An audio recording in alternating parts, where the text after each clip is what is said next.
আসসালামু আলাইকুম রহমতুল্লাহ। 18 বাংলার সুপ্রিয় দর্শক, দেশ এবং দেশের বাইরে থেকে যেভাবে আমাদেরকে দেখছেন, আপনাদের সকলকে স্বাগত জানাচ্ছি 18 বাংলার নিয়মিত প্রোগ্রাম বিজ্ঞানময় আল কোরআনে।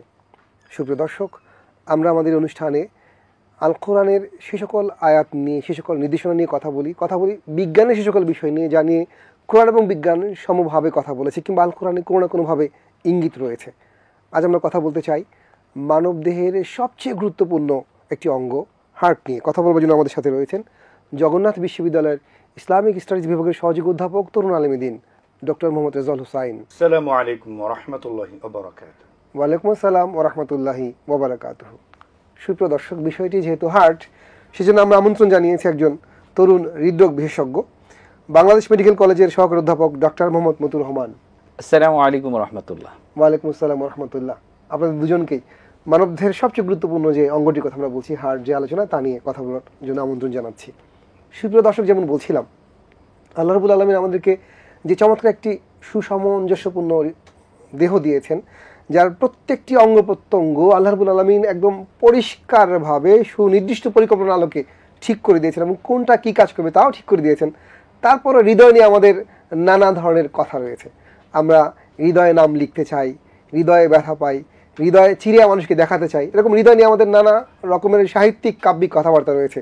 কিন্তু আল্লাহ রাব্বুল আলামিন হৃদয়কে ঠিক এই ধরনের কাজের জন্য সৃষ্টি করেনি। কী ধরনের কাজের জন্য সৃষ্টি করেছেন, কিভাবে সে কাজ করে, আমাদের অঙ্গ প্রত্যঙ্গের ক্ষেত্রে তার কী ভূমিকা, আমাদের সুস্থতার ক্ষেত্রে তার কী ভূমিকা, তা নিয়ে আমরা কথা বলবো।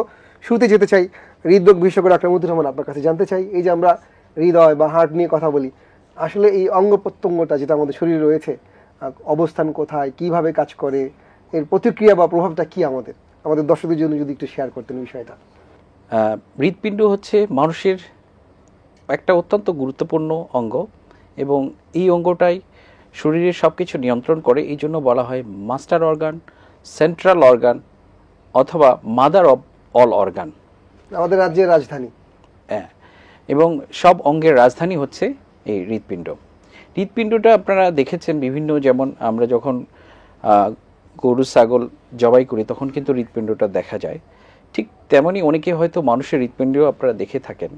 হৃৎপিণ্ডটা কিন্তু একটা মাংসপিণ্ডর মতো, কিন্তু আসলে এটা মাংস ছাড়াও এর মধ্যে রয়েছে চেম্বার, 4টি চেম্বার রয়েছে এবং এই হৃৎপিণ্ডটা কিন্তু 2টা ভাগে ভাগ আছে। একটা ডান দিকের হার্ট, একটা বাম দিকের হার্ট, একটা সূক্ষ্ম পার্টিশন দ্বারা ভাগ করা রয়েছে এবং 4টা ভাল্ব রয়েছে। 2টা ভাল্ব অন্তর্গামী আর 2টা ভাল্ব হচ্ছে বহির্গামী।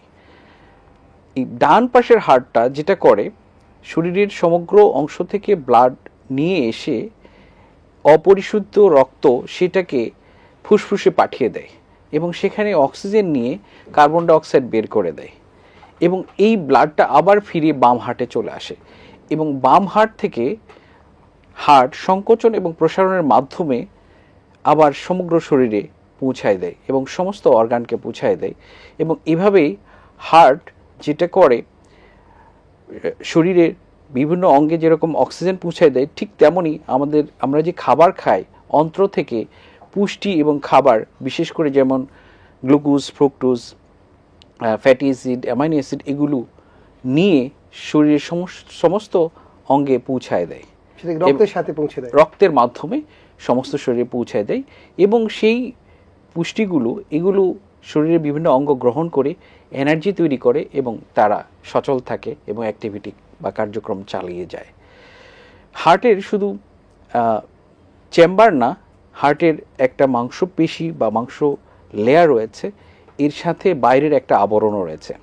ভিতরের সবচেয়ে আবরণটাকে বলা হয় এন্ডোথেলিয়াল লেয়ার বা এন্ডোকার্ডিয়াম, আর মাংস যেটা সেটাকে লেয়ার যেটা আছে সেটাকে বলে মায়োকার্ডিয়াম, এবং যেটা আবরণ, একটা সূক্ষ্ম সুন্দর একটা আবরণ রয়েছে, সেটাকে বলে পেরিকার্ডিয়াম। আপনারা জানেন হার্ট খুব অত্যন্ত গুরুত্বপূর্ণ হয়। আল্লাহ তাআলা মানুষের শরীরের এমন একটা জায়গায় হার্টটাকে প্রতিস্থাপন করেছেন যেটা সবচেয়ে সুরক্ষিত। হার্ট বুকের মাঝখানে আল্লাহ তাআলা দিয়েছেন এবং এই হার্টের সামনে দেখবেন যে এখানে একটা শক্ত হাড্ডি রয়েছে আমাদের বুকে এবং পিছনে মেরুদণ্ডের হাড্ডি রয়েছে এবং চারপাশে বুকের যে খাঁচার হাড্ডিগুলো রয়েছে সেগুলো হার্টকে প্রোটেকশন দিচ্ছে। সাধারণ কোনো আঘাত যদি মানুষের শরীরে লাগে তাহলে কিন্তু হার্ট ক্ষতিগ্রস্ত হয় না, যতক্ষণ না বন্দুকের গুলি কিংবা বর্ষার ফালা অথবা কোনো ধারালো অস্ত্র দ্বারা যদি মানুষকে আঘাত করা হয় তখনই কিন্তু হার্ট আক্রান্ত হয়, এছাড়া সহজে হার্ট আক্রান্ত হয় না। এছাড়াও হার্টের চারপাশে যে ফুসফুস আছে সেই ফুসফুসটাকে কিন্তু হার্টের কুশন হিসেবে কাজ করছে। হার্টের এছাড়াও হার্টের একটা অত্যন্ত গুরুত্বপূর্ণ সিস্টেম রয়েছে। হার্ট কিন্তু সংকোচন এবং প্রসারণ করে। এই সংকোচন প্রসারণটা কিভাবে হয় এইটা আমাদের অনেকের কাছে কিন্তু অজানা। হার্ট একটা অ্যামাজিং একটা অর্গান, খুব আশ্চর্যকর একটা অর্গান, এবং আমরা যদি গবেষণা করি তাহলে মানে সত্যি আমরা আবির্ভূত হয়ে যাই প্রতিনিয়ত যে আল্লাহ তাআলা কত সুন্দর করে মানুষকে এই হার্টটি দিয়েছেন এবং কত চমৎকারভাবে পরিচালিত হচ্ছে। হার্টের একটা ইলেকট্রিক্যাল সিস্টেম আছে, সেই সিস্টেমের দ্বারা হার্ট সংকোচন এবং প্রসারিত হয়। যখন অলিন্দ সংকোচন হয় তখন নিলয় প্রসারিত হয়, আবার যখন নিলয় সংকুচিত হয় তখন অলিন্দ প্রসারিত হয়। এইভাবে ছন্দায়িতভাবে এত চমৎকারভাবে মানে হার্ট ছন্দায়িতভাবে কার্যক্রম পরিচালনা করে, রিদমটা মেনটেন হয়, যেটা আসলে সত্যি অবিস্মরণীয়। এইটা হার্টের একটা ইলেকট্রিক্যাল সিস্টেমের মাধ্যমে হার্টের প্রতিটা মাংসপেশি কানেক্টেড থাকে, এবং এইটা শুরু হয় পেসমেকার বলে হার্টের একটা অংশ আছে যেখানে ডিপোলারাইজেশন এবং রিপোলারাইজেশন তথা ইলেকট্রিক্যাল অ্যাক্টিভিটি শুরু হয় এবং হার্টের সমগ্র হার্টে ছড়িয়ে পড়ে। শুধু তাই না, আমি আরও একটা কথা বলতে চাই, সেটা হচ্ছে এই ইলেকট্রিক্যাল অ্যাক্টিভিটি শুধু যে হার্টেই সীমাবদ্ধ থাকে তা না, আমাদের সমগ্র শরীরে পৌঁছায় দেয়। আপনারা জানেন আমরা ইসিজি করি, ইসিজি করে হার্টের অ্যাক্টিভিটিটা আমরা নির্ণয় করি। কিভাবে? আমরা ইসিজিটা কিন্তু হাতে দেই, পায়ে দেই এবং বুকে দেই, এবং দেখেন হাতে পায়ে দিয়েও আমরা ইসিজি হার্টের ইলেকট্রিক্যাল অ্যাক্টিভিটি বুঝতে পারছি। তার মানে এটা ইন্ডিকেট করে যে হার্টের যে ইলেকট্রিক্যাল অ্যাক্টিভিটি এটা সমগ্র শরীরে ছড়িয়ে পড়ে। এছাড়া অত্যন্ত গুরুত্বপূর্ণ হচ্ছে যে হার্টের একটা সংবহন তন্ত্র আছে। হার্ট শুধু সমগ্র শরীরেই রক্ত সরবরাহ করে না, তার নিজেরও রক্ত সরবরাহের প্রয়োজন হয় এবং খাবারের প্রয়োজন হয়। অত্যন্ত চমৎকার বিষয় যে আল্লাহ তাআলা এত গুরুত্বপূর্ণ এবং হার্টের কিছু রক্তনালী দিয়েছেন।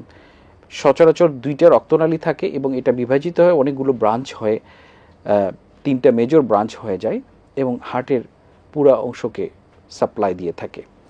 হার্ট যখন সংকোচন এর মাধ্যমে পুরো শরীরে রক্ত সরবরাহ করে, খাদ্য পুছিয়ে দেয়, ঠিক ওই সময় কিন্তু হার্ট নিজে অক্সিজেন কিংবা খাদ্য গ্রহণ করে না, সে বিসর্জনের মাধ্যমে সব অঙ্গকে দান করে তারপরে যখন প্রসারিত হয় সবাই পেয়ে যায়, তারপরে কিন্তু সে গ্রহণ করে ডিউরিং ডায়াস্টল। সো হার্ট অত্যন্ত একটা গুরুত্বপূর্ণ অঙ্গ। আল্লাহ তাআলা যখন এই হার্ট একটা শিশুর মধ্যে তৈরি হয় মায়ের গর্ভে, সর্বপ্রথম কিন্তু সব অঙ্গ তৈরি হওয়ার সাথে সাথে হার্টও তৈরি হওয়া শুরু হয় এবং 6 সপ্তাহ, আমাদের বিজ্ঞান বলে 6 সপ্তাহ সময়ে প্রথম হার্ট বিট শুরু হয়। হার্টের যে ইলেকট্রিক্যাল অ্যাক্টিভিটি, এই হার্ট বিট শুরু হয়। এটা আসলে একটা মানুষের প্রাণের সঞ্চার তখনই চালু হয়ে যায়। আর যখন বিজ্ঞান বলে বা আমরা দেখেছি বা আমরা জানি, যেটা হচ্ছে যে যখন মানুষ মারা যায় তখন কিন্তু এই হার্টের ইলেকট্রিক্যাল অ্যাক্টিভিটি তথা পেসমেকার অ্যাক্টিভিটি চলে যায়। সো এটাও বলতে পারি চলে যায় বলেই মানুষ মরে যায়। এক্স্যাক্টলি, তখন আমরা ডিক্লেয়ার করে দিই মানুষকে as a dead. So heart অত্যন্ত একটা গুরুত্বপূর্ণ অঙ্গ এবং হার্ট প্রতিদিন সংকোচন এবং প্রসারণ প্রতি মিনিটেই 60 থেকে 90 বারের মতো হয় সচরাচর, এভারেজ 72 বার হয় এবং সারা দিনে যদি আমরা বলি প্রায় 1 লক্ষ বার হার্ট হৃদস্পন্দন হয়। অনেক ধন্যবাদ ডক্টর মতিউর রহমান। সুপ্রিয় দর্শক, আমরা মানে আমাদের দেহের অভ্যন্তরে থাকা সবচেয়ে গুরুত্বপূর্ণ অঙ্গের এমন সব বিস্ময়কর দিকগুলো সম্পর্কে জানতে পারলাম যেগুলো আসলে আমাদের ভাবনাতেও ছিল না। আমরা ভাবছি যে এটা কন্টিনিউ কাজ করছে, হ্যাঁ কন্টিনিউ কাজ করছে, কিন্তু তার পেছনে মহান রবের কি অপরিমাণ পরিকল্পনা, কি দয়া রয়েছে, তার কিছু নমুনা আমরা ডক্টর মতিউর রহমানের আলোচনায় জানলাম। আমরা ডক্টর রেজাউল হোসেন আপনাকে যেতে চাই। এই যে আল্লাহ রাব্বুল আলামিনের দেয়া একটা বিরাট বড় নিয়ামত, যার মধ্যে আমরা বেঁচে আছি, শ্বাস নিচ্ছি, আমাদের শিরা উপশিরায় রক্তনালীতে রক্ত প্রবাহিত হচ্ছে, আমরা সজীব আছি, যার পিছনে কাজ করছে হার্ট। আল কোরআন এবং আল হাদিস এ সম্পর্কে কি ব্যাখ্যা দিয়েছে, কিভাবে বলেছে? আল্লাহ তাআলা শুকর, আলহামদুলিল্লাহ। স্যারের আলোচনায় শুনছিলাম যে কত রহস্য এর মধ্যে, হার্টের মধ্যে, এবং আল্লাহ তাআলা কত বড় একটা নেয়ামত দিয়েছেন, খুব বিস্ময়করভাবে শুনছিলাম।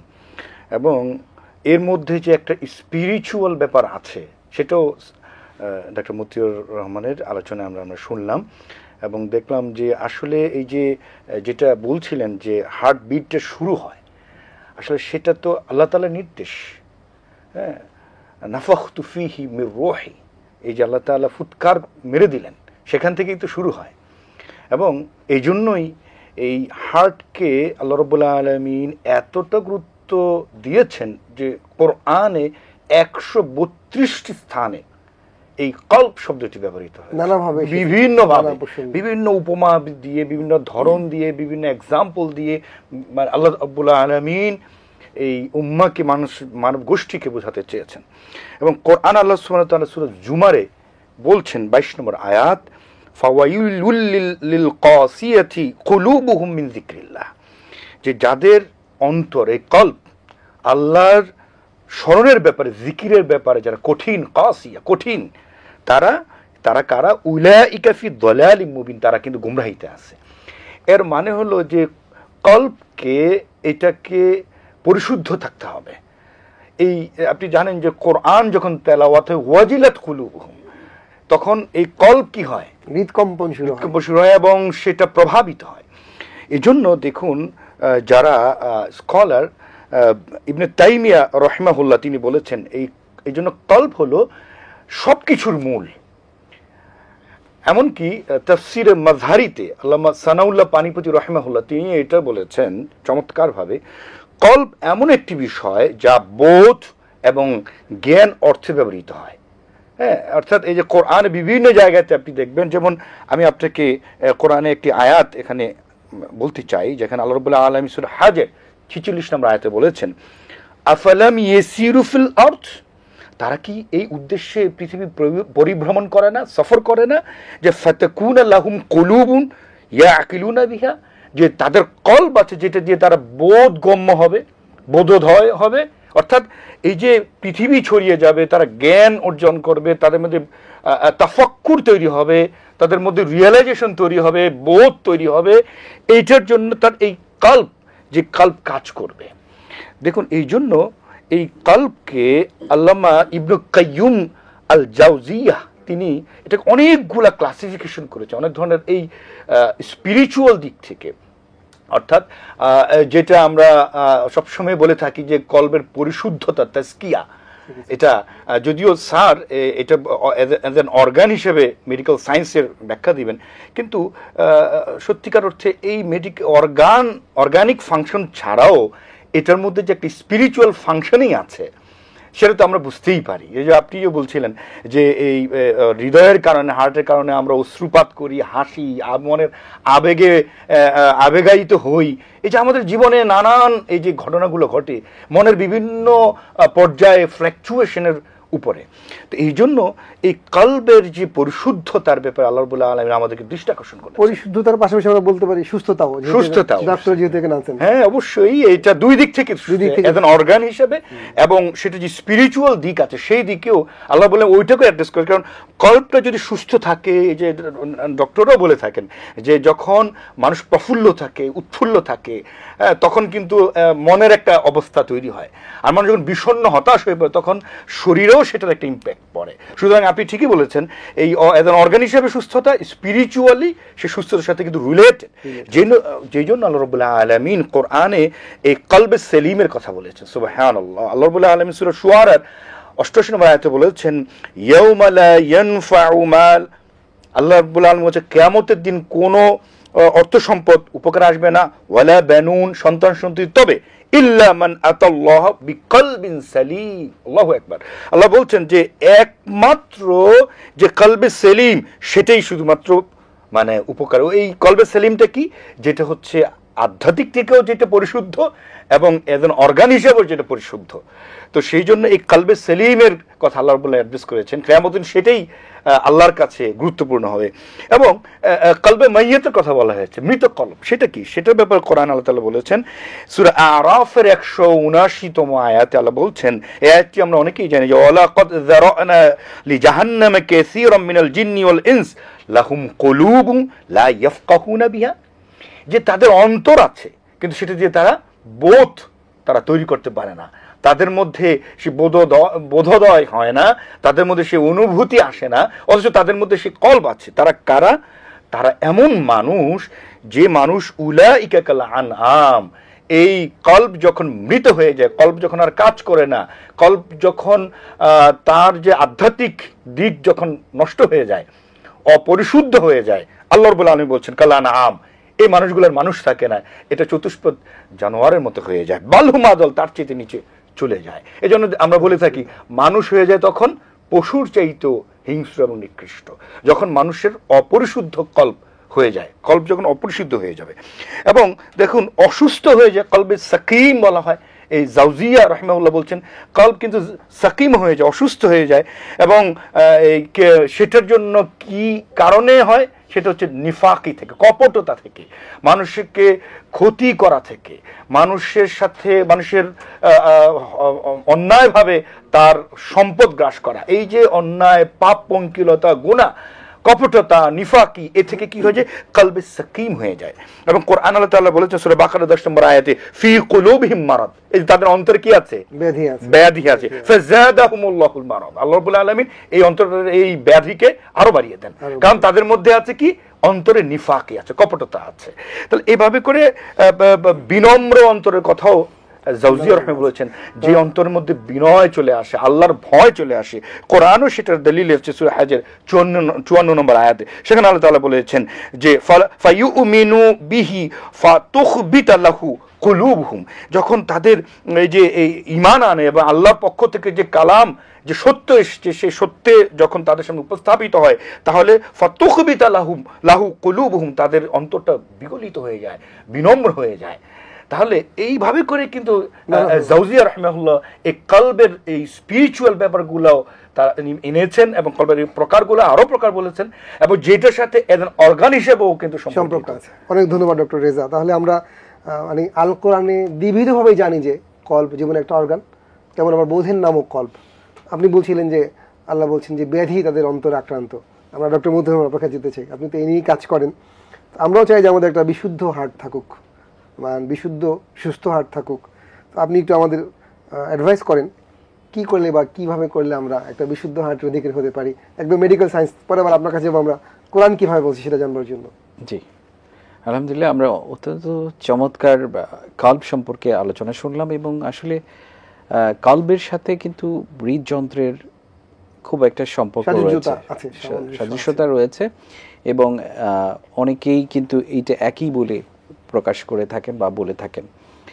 যেমন কল্ব মানে অসুস্থ হতে পারে, এটা স্পিরিচুয়াল যেরকম, ঠিক তেমনই হৃদযন্ত্র কিন্তু অসুস্থ হতে পারে বা হৃদরোগ হতে পারে। সচরাচর কিন্তু আমাদের সমাজে বা আমাদের কাছে চালু আছে হৃদরোগ বলতে কিন্তু হার্টের কিছু হার্ট অ্যাটাক বা এরকম বুঝে থাকি। আসলে হৃদরোগ কিন্তু অনেক কারণে হতে পারে। যেমন জন্মগত হৃদরোগ হতে পারে, জন্মগত কিছু অ্যাবনর্মালিটি হতে পারে, আবার জন্মগতভাবে অ্যাবনর্মাল রক্তনালী থাকতে পারে, অথবা হার্টের মধ্যে ছিদ্র থাকতে পারে। এগুলোকে আমরা বলে থাকি কনজেনিটাল হার্ট ডিজিজ বা জন্মগত হৃদরোগ। এছাড়াও কিন্তু আরও অনেক রোগ হয়, যেমন হার্টের রক্তনালীর রোগ, যেটাকে আমরা ইসকেমিক হার্ট ডিজিজ বলে থাকি।